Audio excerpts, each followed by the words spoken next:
Hello, thank you for joining me today. I'm Lynda Lamp, and I'm here to read from my book, Walking Through Your Walls, Loving Yourself and Everyone Else. We're going to pick up where we left off last week, which was at the end of, what was that chapter? I have where we're starting. We've just started section 2 in the book, The Walls of Life, and we had read chapter 1, and we stopped at the chakra pages at the end of that chapter. So we'll start there, and then we'll pick up with dimensions in chapter 2. Moving through your sacral chakra. Oh, and by the way, if there's any audio or video issues that you're experiencing that could be coming from my end, you can text me at 907-351-3003 and let me know so we can fix it right away. Or if you have questions as we go, you could put them in there, and I'll address them on Tuesday when we do the Q&A. Moving through your sacral chakra. Vincent van Gogh said, let's not forget that the little emotions are the greater captains of our lives, and we obey them without realizing it. The second chakra is known as the sacral or spleen chakra. It is the distributor of the life force that comes from the sun, and it sends energy out to your entire body. Its motto is, I am life. The sacral chakra is located near the lower section of your stomach, about 2 fingers below your navel. It rules reproduction of the physical body, creativity, joy, and relationships of the emotional body. And it rules our energy, the passions of the spiritual body. This chakra rules your adrenal glands, liver, upper intestines, along with your reproductive organs, pancreas, and stomach. It is your emotional center in charge of your self-gratification. Take some time to tune into your sacral chakra and feel into this important energy center. Focus on your breath and continue the visualization that we started in the root chakra section, seeing the energy flowing upward, up and out, and then around and down in that toroidal pattern. Use the following questions to access your sacral chakra. What do you find attractive? What repels or repulses you? How are your feelings about these things guide how you live your life? How attractive do you feel? Do you feel comfortable in your body? Are you confident about your self-image? Or do you doubt yourself often? Are you ruled by your emotions, or are you balanced and conscious? Mindful? Are you overly indulgent? Do you lose balance and perspective easily? Or are you able to enjoy the pleasures of life through moderation that comes to you easily? Are you able to balance passion and personal discipline? Do you feel expressed in your passion for life? How do you feel right now? Do you feel alive right now most of the time? Or does life feel dull to you? And here are some clearing statements that you can use to help open up your sacral chakra. I release and let go of any and everything that is keeping me from feeling and knowing that I deserve pleasure in my life. I release and let go of any and everything that is keeping me from feeling that I am safe and can feel my feelings in safety. I release and let go of any and everything that is keeping me from feeling comfortable in my sexuality. Alfred Adler said, only movement. Life happens at the level of events, not words. Trust movement. He was a choreographer. Okay, moving on to chapter 2 in section 2 of this book. Feeling dimensions. Niels Bohr, a physicist, said, if quantum mechanics hasn't profoundly shocked you, you haven't understood it yet. Everything we call real is made of things that cannot be regarded as real. In section 1, we discussed what constitutes the truth. We scrolled through history books. We took a look at the influence of religion, and we looked at some overall challenges humankind faces in the 21st century. We ended the section on rewriting history and starting humanity off on the right foot in paradise as was intended. In chapter 1 of this section, we walked through our ego to find ourself. The entirety of this book, this handbook, volumes 1 and 3, is dedicated to illuminating the way back to that moment in time when ourselves were one with our great parent, a manifestation of love and peace and harmony with Eden, Gaia, Earth. Let's move on to more walls, the first step in the process of walking ourselves home. This quote is also from Alder, but it's from Shannon L. Alder. Your perspective on life comes from the cage you're held captive in. The walls are what I call the things that keep us from realizing what is really going on here in this third dimensional realm. These walls are not unlike the maze pictured on the cover. It's a little hard once inside the maze to figure out which wall to walk through first. It's all related, on, if you will. So in a way, you can likely start anywhere. Let's take a look at what we know about dimensions in order to walk through the wall of density in this third dimension. This is a great place to start, the third dimension, since it's where we appear at the moment. There are numerous ways to look at dimensions and many differences about them. Imagine. I'll review the two that make the most sense to me and are the easiest to understand. Oliver Wendell Holmes Jr. said, "A mind that is stretched by a new experience can never go back to its old dimensions." The first definition of dimensions is a more traditional. The second will take you places you may not have gone before. To understand the fundamental building blocks of reality, you need to understand dimensions, dimensionality, and what density of matter really is. Here's one quick breakdown of what some folks think are the first 10 dimensions.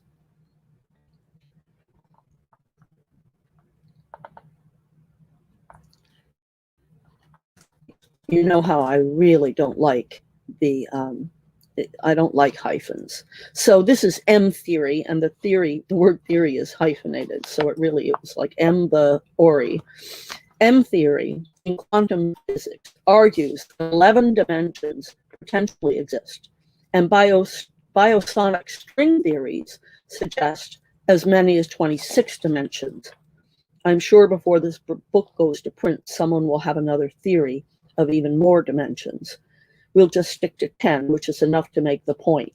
Now, let me just stop and say, when we do the Q&A on Tuesday, I'll look up and see. I think I heard 32, and there may be something even more than that. So we can talk about that on Tuesday. The first dimension is length.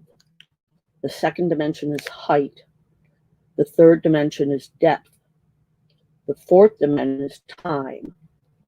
The fifth dimension is a world slightly different from ours. The sixth dimension is a plane of all possible worlds, all with the same start conditions, Big Bang. The seventh dimension is a plane of all possible worlds from different start conditions. The eighth dimension is a plane of all possible worlds, each with different conditions, each branching out indefinitely. The ninth dimension, all possible worlds, starting with all possible start conditions, and the laws of physics are all completely different. The 10th dimension in this model would be infinite possibilities. Owen Waters said, "We live in a universe composed of 100% original consciousness. As such, we are dreaming the dream of creation, each one of us playing our individual part of experiencing the universe from our own unique viewpoint. I love that quote because that's exactly how I experience it. So another popular thought is that there are 12 dimensions. 9 are the basic dimensions that function together in an intertwined harmony. And then there are 3 dimensions that consciousness brings to the 9 dimensions. Put another way, the dimensions under this model are all facets of consciousness as it creates energy, space, and motion. On the model,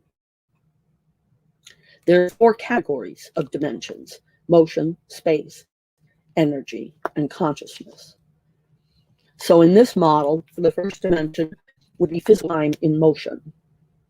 The second dimension is feelings in motion or emotion. The third is thoughts in motion. The fourth is spherical separation. The fifth is circular separation. The sixth is linear separation. The seventh is electric energy, the building block of physical matter. The 8th dimension is magnetic energy, the primal field of the universe. The 9th dimension is life or etheric energy. The 10th dimension is consciousness templates for the infinite universe. The 11th dimension is the female creator consciousness. And the 12th dimension is the male creator consciousness.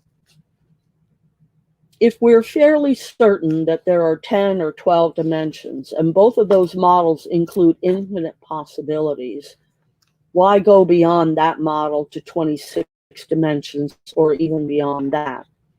What is there beyond infinite possibility? Am I right? So stop while we can still wrap our heads around this stuff. So what does this all mean to you? It means that everything you see is something more than simply how it appears. Everything you think you know is something else. Every possibility, any possibility, infinite possibilities always exist. There is something much larger going on here. There is a knowingness and a predictability, while at the same time a seeming chaos. Chaos is actually a result of free will. We'll go into the details of free will and chaos in volume 2. Everything else is a result of the great parent, the mind of the all that is. You, me. Every possibility exists. That's what makes sense to me. It feels right. I like the 12-dimensional model. This is where it gets really difficult to wrap your head around the idea, and it's okay if you don't want to, as long as you accept that possibilities exist. For each choice you're given, you have the ability to make any choice you wish. Each wish gets lived out because it's a thought, and each thought is a thing, a frequency, an energy. If this is a new concept to you, it may be overwhelming at first. Don't stress out about it. It's not as frightening as it may seem. In fact, when you truly understand what is going on, you'll realize there's never anything to be afraid of. And I'll just pause right here and say that there are some videos on my YouTube channel. If you look at I think they're under Lynda Lamp videos. They may also be tagged for the book, but I have a video about fear. And I also have, we haven't gotten to them yet, I don't think, but I also have a couple of books about, or videos about energy, that are about when we talk about it in here. They're also on my channel. String theories seem to explain what's going on the best. Roy H. Williams said, Einstein was searching for string theory. It not only reconciles general relativity to quantum mechanics, but it reconciles science and the Bible as well. Briefly, as Roy H. Williams says, string theory describes energy and matter as being composed of tiny, wheelie strands of energy that look like strings. And the pitch of a string's vibration determines the nature of its effect. It is the consciousness of the string that controls the pitch or vibration. That's my interpretation. But we don't need to go into this in depth. Other theories about dimensions stop at 7 quite happily, saying that even at 7 dimensions, we can know everything in an instant. We are all made out of invisible energy, not tangible matter.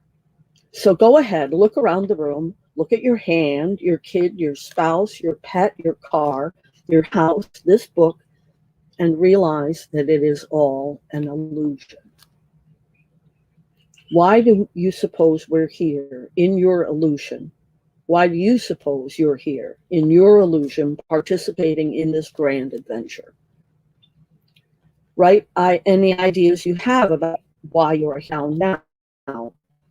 Are times when you have been aware of more than 3 dimensions? When did that happen? What were those other dimensions? We end this chapter with a quote from Lucas Seneca. We are more often frightened than hurt, and we suffer more from imagination than reality.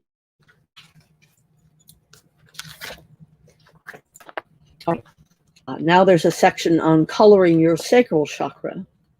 James Nelson said, sexual love is joyous. It is exuberant in its appreciation of love's mystery and its gift. The color of your sacral chakra is a deep orange. To balance your sacral chakra, you can wear deep orange colored clothes, surround yourself with deep orange colored things, and eat dark orange foods. If your sacral chakra is balanced, you'll be graceful in your movements and have healthy boundaries, and it will be easy for you to experience pleasure. If your sacral chakra is out of balance, you may have addiction or excessive emotions, be overly sensitive, or have low self-esteem. You can use the following clearing statements to bring your sacral chakra into balance. I release and let go of any and everything that is stealing my self-esteem and preventing me from feeling wonderful, whole, and powerful.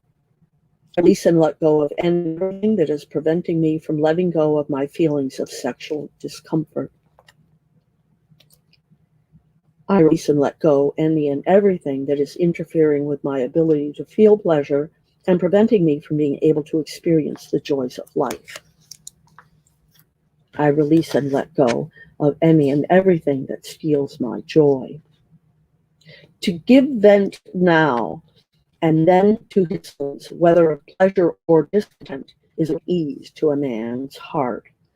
And that's Francesco Gucci. Chapter 3. Let me pause and see.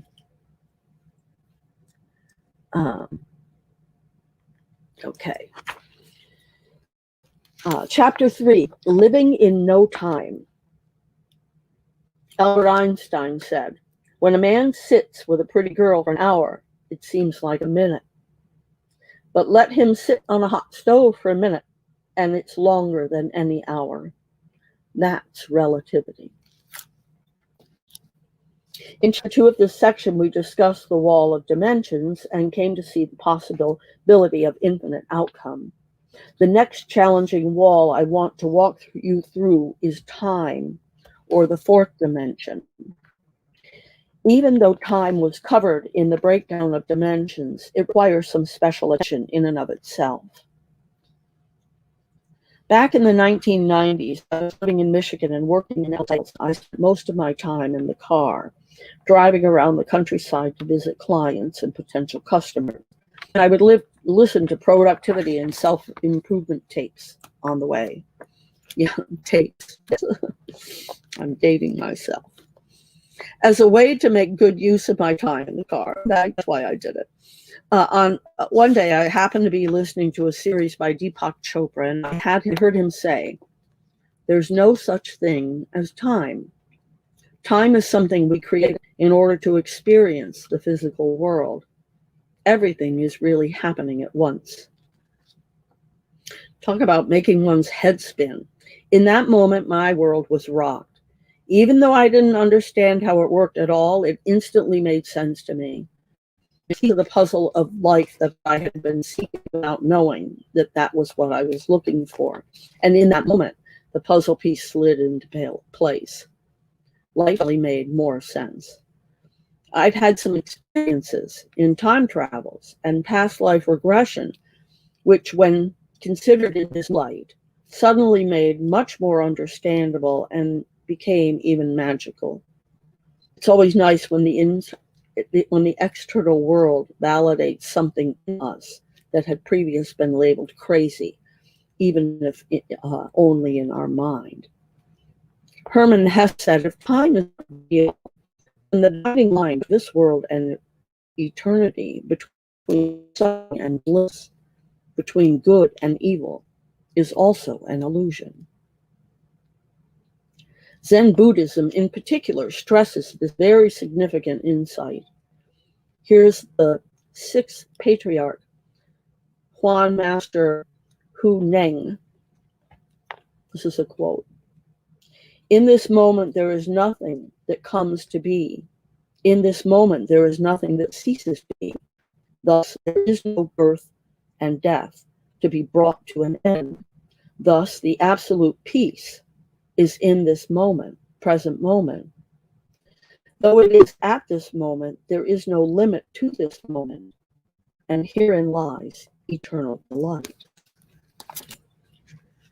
When you grasp the deep meaning of that statement, it should make everything you know in the core of your soul rush in, that you are one with all, and that you are manifested in third dimension physical form on earth, Gaia Eden.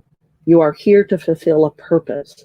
And when you stay in the now, as that person, as you are, there is no such feeling of wonder and possibility. There is such a feeling of wonder and possibility. It's hard to explain. That's what this whole book is, my attempt to explain and help show you how to experience it yourself. Charles Buxton said, you will never find time for anything. If you want time, you must make it. If there's no such thing as time and everything is happening at once, how does that work? What about history? What about past lives? We know people have encountered other lives, living in other times. I myself am aware of a variety of different times that I've lived or visited. And I remember little snippets of things that happened to me in those times.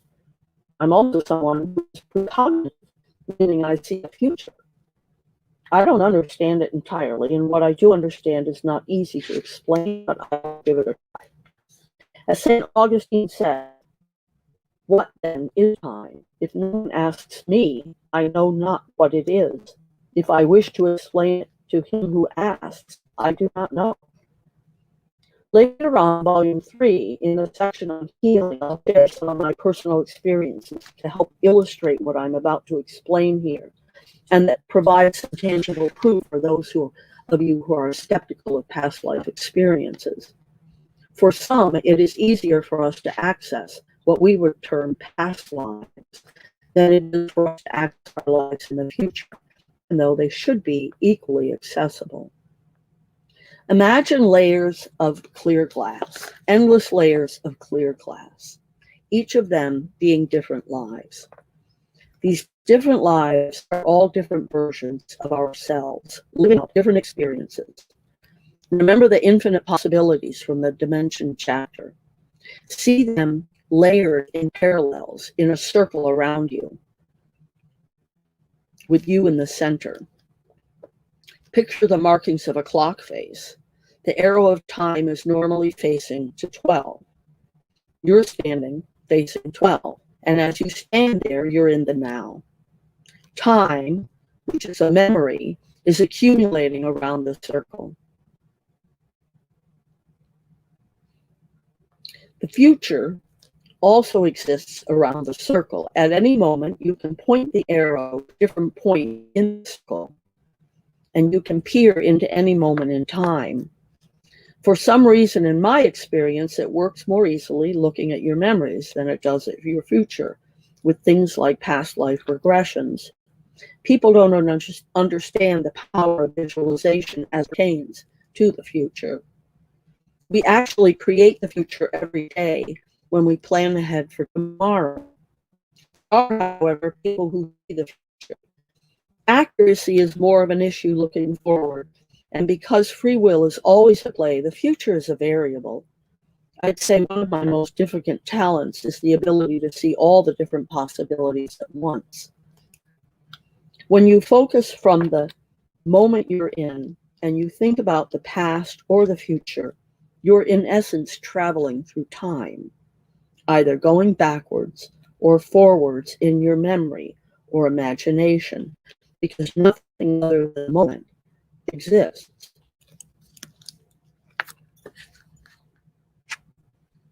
Damien Eccles said, "The thing I like most about time is that it's not real. It's all in the head. Sure, it's a useful trick if you want to meet someone at a specific time in the universe to have tea or coffee. But that's all it is, a trick. There's no such thing as the past. It exists only now. There's no such thing as the future. It exists only in our imagination. If our watches were truly accurate, the only thing they would say is now." In whatever year we happen to be in, we can look back on history to whatever place we wish to gaze upon, and really what we're doing is a different form. And really what we're looking for at, let me just read it. And really what we're looking at is a different moment now, because we ourselves are not going anywhere except in our minds with our consciousness. Ken Wilber said, "Eternity is not and cannot be found tomorrow. It is not found in 5 minutes. It is not found in seconds. It is always already now. The present is the only reality. There is no other. All the nows know about all the other nows. It only appears separate in this physical plane. In reality, we all know and are all a part of all of history, and can reference each other and other moments in time whenever we want, whenever we tune in. Something to bear in mind is that because of the principle of oneness, all lives lived are your life. Every life that has ever been lived is your past life. Don't focus on that too much right now.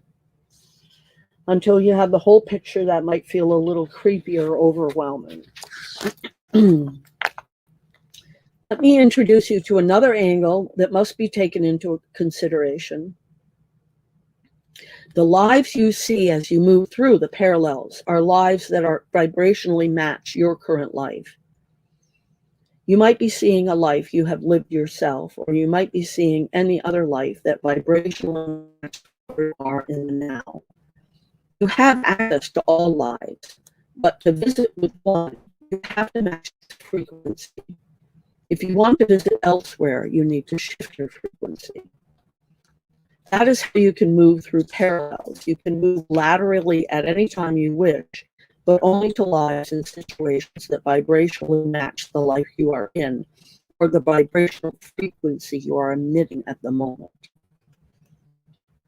It's my impression that we are given these opportunities to see our problems from different angles. Once we heal ourselves on any parallel, we heal ourselves on all parallels. I believe that by clearing a multi-lifetime problem in any life, it clears in all lives, and all lives then reflect that healing. Therefore, you can raise, as you raise your vibrational frequency in this life, all lifetimes and all lives benefit. The whole benefits because we are all and connected, and there is only now. You have free will in your third dimensional body. You came here to do something, to have some experience, to accomplish some objective, to have a purpose, to have a certain kind of relationship, to build a certain thing, write a certain book, etc. Perhaps you are here to heal a broken family dynamic, or to learn patience or forgiveness, or perhaps to experience a life of poverty after having had a life of decadence, or to live a life of comfort after living a life of poverty, etc. Perhaps you are here to help awaken others to why they are here. Because of free will, each time you take a step, make a choice, decide for whatever reason to deviate from the direction of your purpose, you lower your vibrational frequency and delay the inevitable, which is your growth. We never came here to be stagnant, and if we become stagnant, that is a misalignment of purpose, which may or may not be the result of an energetic feedback loop. You do not have free will to not complete your mission or your spiritual purpose.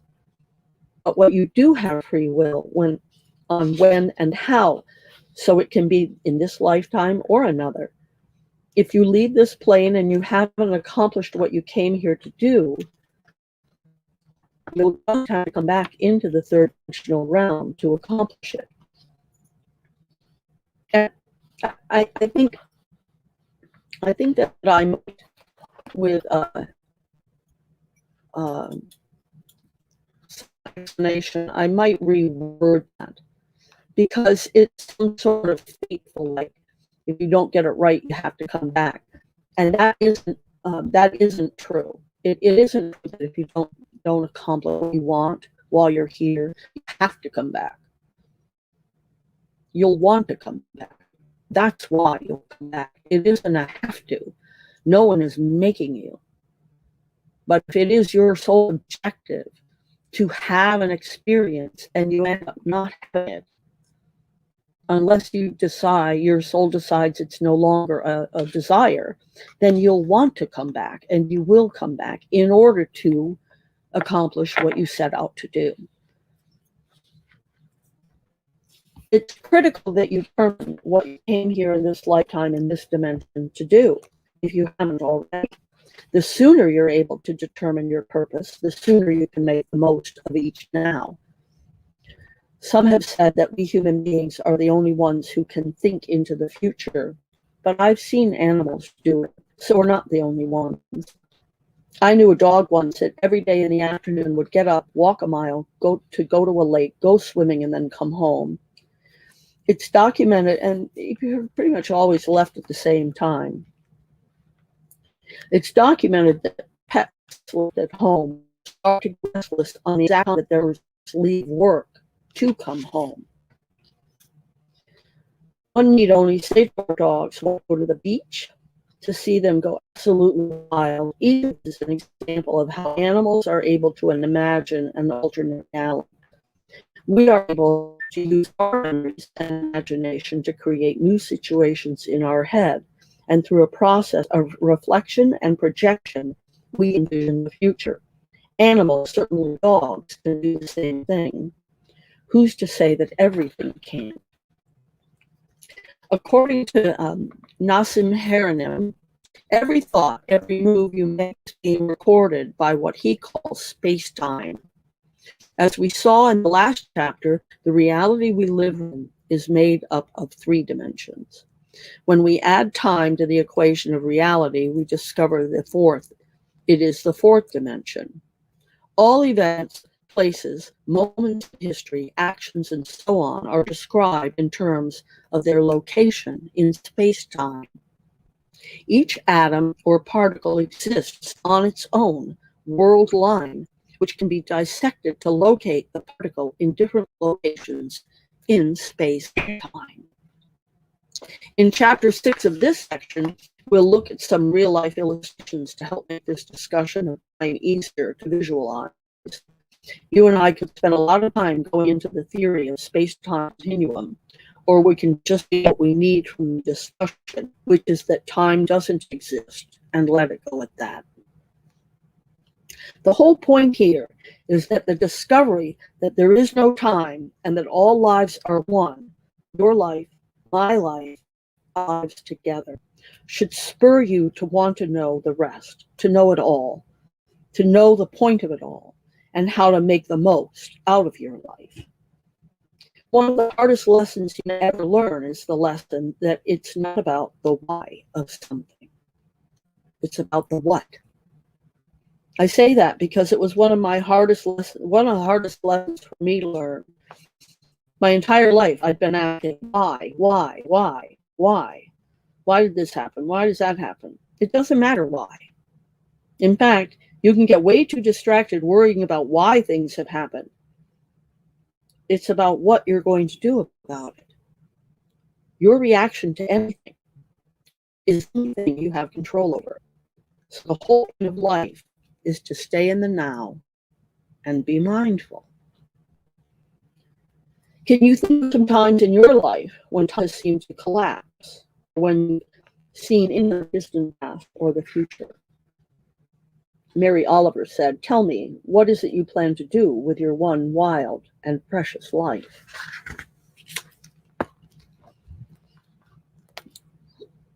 It's not your one wild and precious life. We'll get into that too. All right, now we have a little feeling your sacral chakra, as we're getting to know our sacral chakra. This is the, and if you haven't figured this out, and I may not have mentioned it, I think I did in the very beginning, each of the chakras, when I go into them, I have 7 points that we focus on that replicate the chakras within the chakra. Feeling your sacral chakra. Rachel Ann Nunn said, "Do what makes you happy. Be with who makes you smile. Laugh as much as you breathe. And love as long as you live." Your sacral chakra governs your creativity and personal relationships, in addition to the physical areas such as your liver and upper intestines, reproductive organs, pancreas, and stomach. When your sacral chakra is blocked or out of balance, you may suffer some physical problems such as back pain, sexual or fertility problems, urinary problems, knee problems, and a loss of appetite for life and its pleasures. You may feel worried or anxious. Here are some clearing statements for your sacral chakra. I release and let go of any and everything that is keeping me from experiencing pleasure to its fullest. I release and let go of any and everything that is preventing me from experiencing beauty and wonder the universe has to offer. I release and let go of any and everything that prevents my emotions from flowing through me in a healthy manner. Here are some affirmations for your sacral chakra. I have healthy boundaries, and I love and enjoy my life. I am open to experiencing the present moment through my senses. I take good care of my physical body, and I nourish my body with healthy food and clean water. Benjamin Disraeli said, "Never apologize for showing feeling. When you do so, you apologize for the truth." Chapter 4, one of my favorite chapters, Grappling with Gravity. Neil deGrasse Tyson said, "Most gravity has no known origin. Is it some exotic particle? Nobody knows." In the previous chapter, we tackled the wall of time. I'm hopeful you're still with me. I've seen some people come and go here from on the counter, so I know some people aren't still with us. These walls are not easy to understand, much less walk through. If you're still with me, your perseverance will serve you well and you will go far. In this chapter, we're going to look closely at the force of gravity and the role it's playing in our lives. I fondly call it the grief of gravity. We'll need to take a quick look at all the basic forces of nature, but I believe we should be particularly interested in gravity, much more than we've ever been taught. I'll explain why. You may not realize it, but as you are sitting here reading this, or being read to, watching this, you are being influenced by the forces of nature. Everything in the universe is made from a few basic building blocks called fundamental particles, governed by 4 fundamental forces. Our best understanding of how these particles and 3 of the forces are related to each other is encapsulated in the standard model of particle physics. Although you may be able to think of a number of different forces, when you strip appearances away, all forces are either electromagnetic or gravitational in nature. When you realize gravity is actually the weakest of the two, it becomes even clearer that everything is really energy. We need to realize that there are both strong and weak energies in the area of electromagnetism and gravity. This is how it has come to be said that there are four forces in nature: electromagnetic, gravity, strong, and weak. Each of these four different strengths and ranges, each of these four have different strengths and ranges of influence. Electromagnetism is much weaker than the strong force and much stronger than the gravitational force, with an infinite range. It can be attractive or repulsive, but it only acts between matter carrying an electrical charge. Its force causes electric and magnetic effects. Gravitational force is the weakest, but with infinite range. It is always attractive and acts between any two, all bits of matter in the universe. It is what is responsible for keeping the universe in order and everything in its place. Mass is its source. The strong force is very strong, but very short-ranged and operates at a subatomic level. It is responsible for holding the nuclei of atoms together. Normally attractive, it can be repulsed under certain conditions.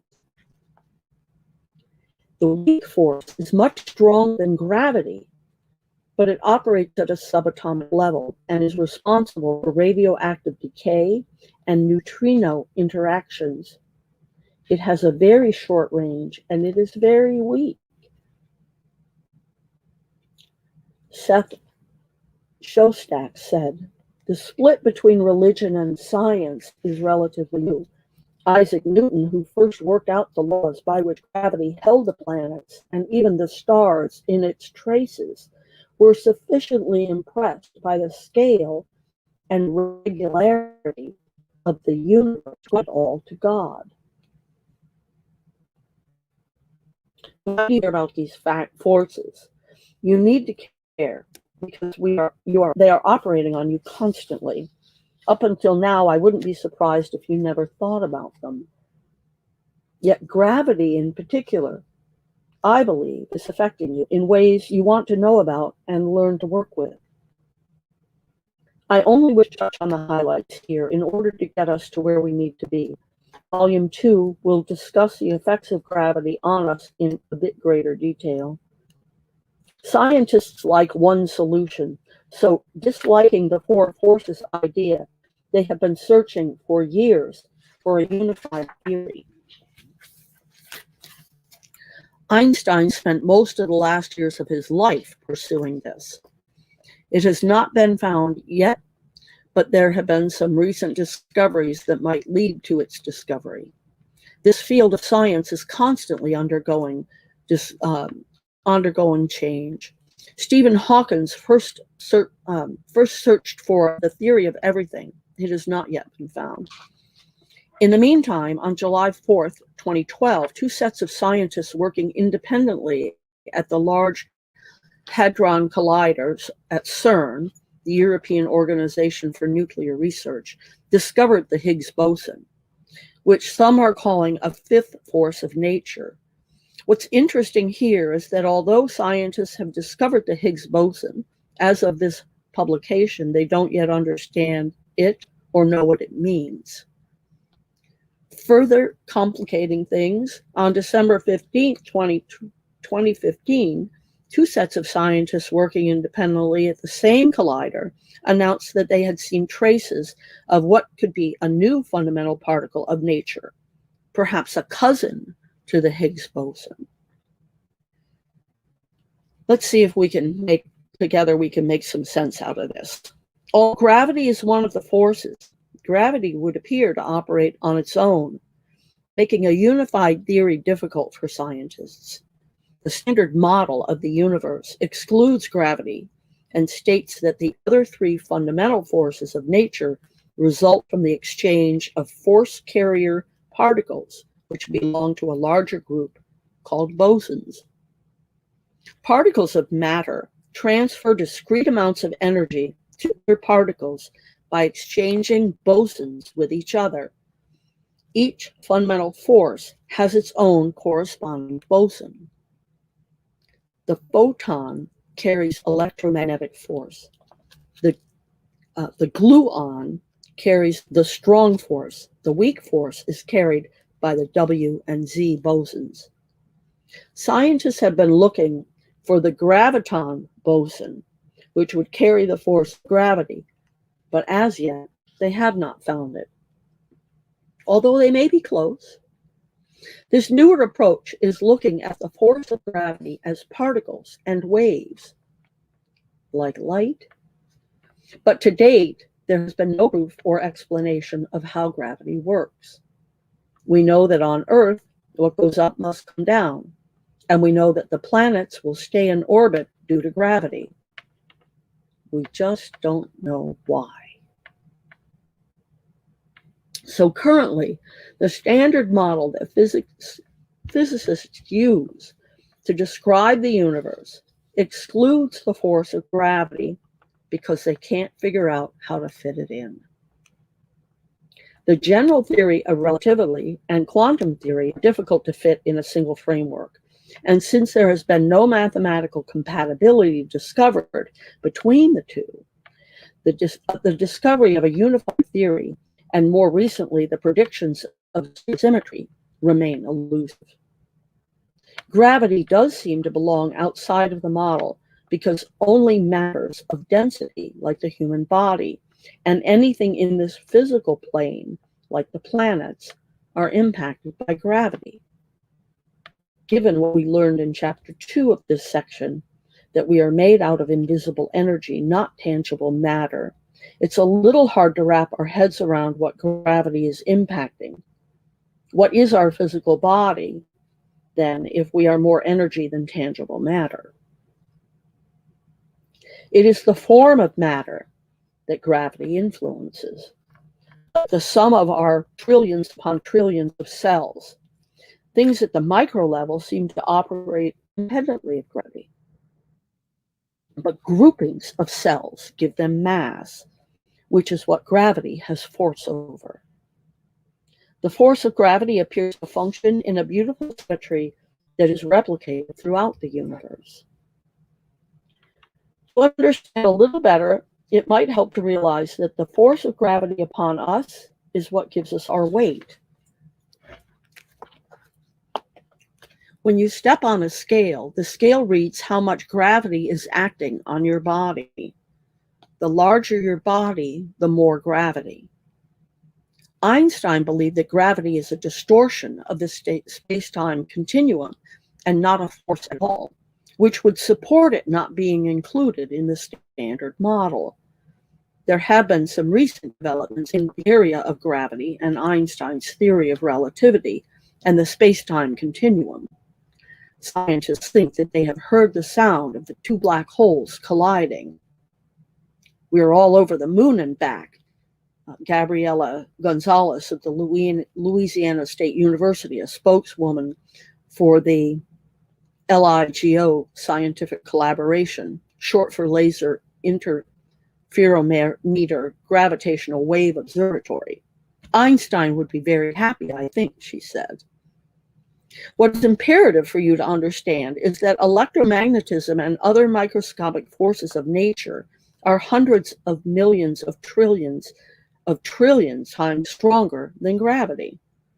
Yet here we are, stuck on planet Earth, not going anywhere. So for a moment, just try to wrap your head around that. Gravity is keeping everything in order, but it's the weakest force. We're made out of energy. What is a bazillion times stronger? Which is a bazillion times stronger? Do you feel that strong? Do you feel that powerful? I bet you don't, but why? Gravity. It's grave. Defined, gravity is the force that on Earth draws a body toward the center of Earth. Well, that's a downer, isn't it? Seriously, it's drawing everything down, everything on Earth downwards towards the center, towards the core. So now think about this. If you're an energetic being, more space than solid, and every one of your trillions of cells are spinning and vibrating, how much harder do they have to work to spin and vibrate when gravity is pulling them downward toward the center of the Earth? Here is where all of the exploration starts to get interesting. Think back to chapter 2 in this section, where we talked about energy and how that's what everything is. You've likely heard about auras and how everyone has one. If you're not familiar with them, you can Google human aura and look at the images. You can also Google the term torus energy or toroidal energy and check out those images. And there is a video on YouTube in my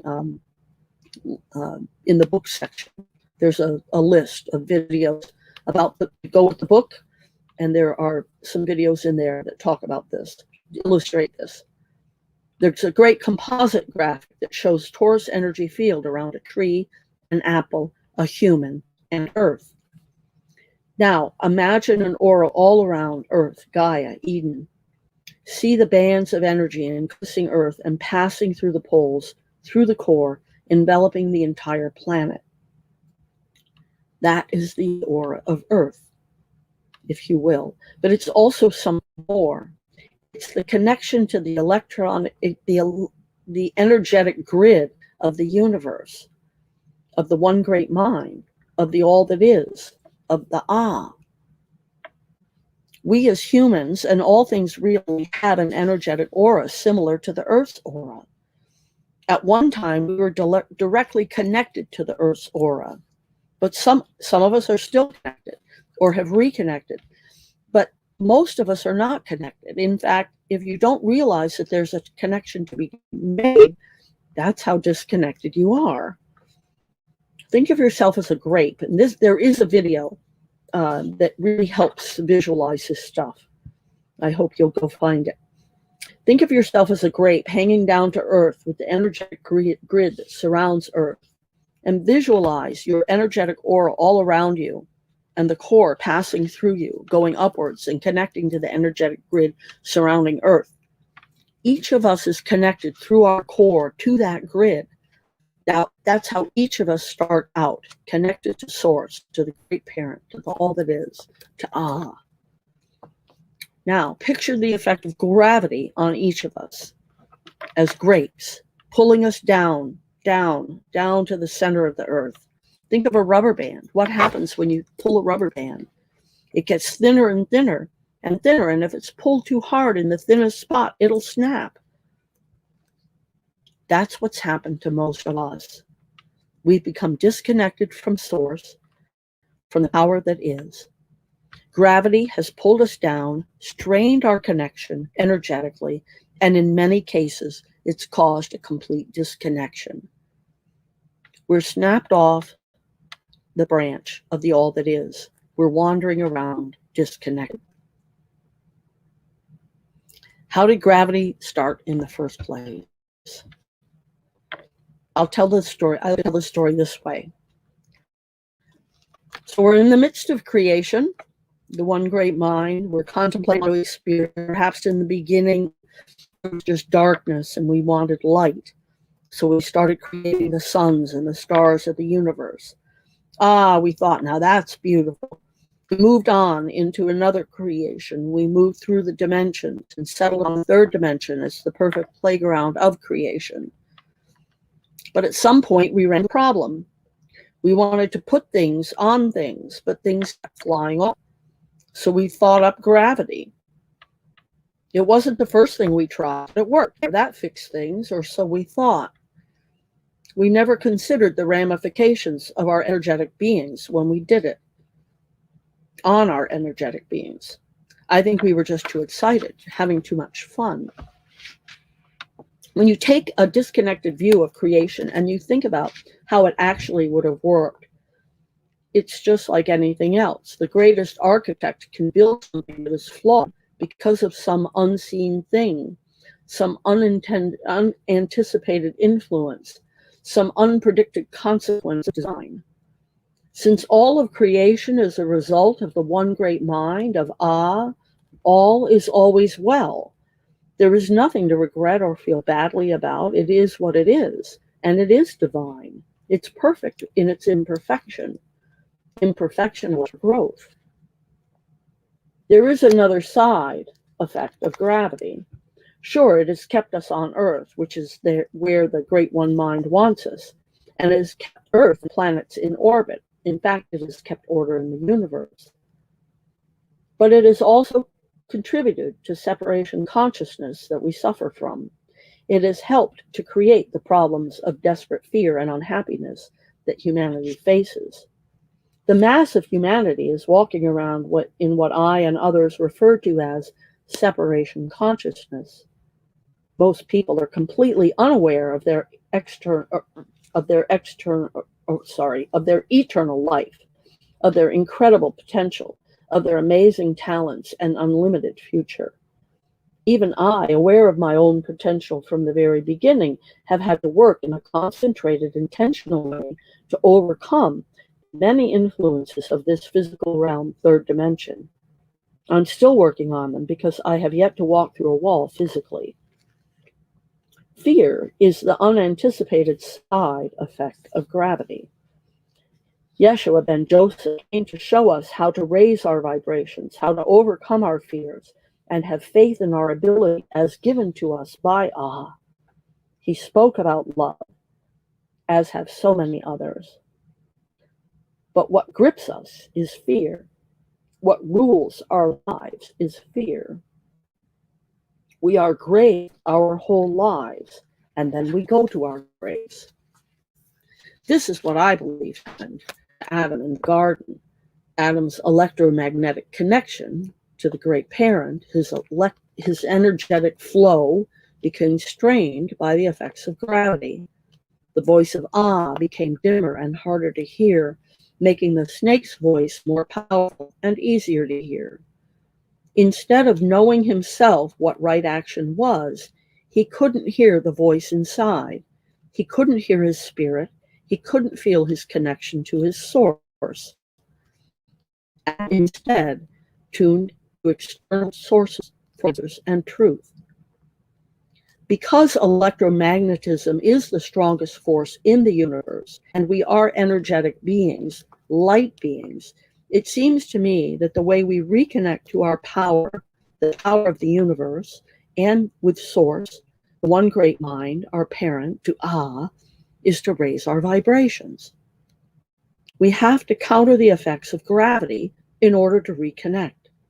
As we raise our vibration, we will be attracted to similar frequency, and similar frequency will be attracted to us.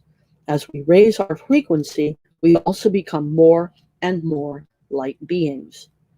At some point in a light being state, walking through walls, walking on water becomes completely possible.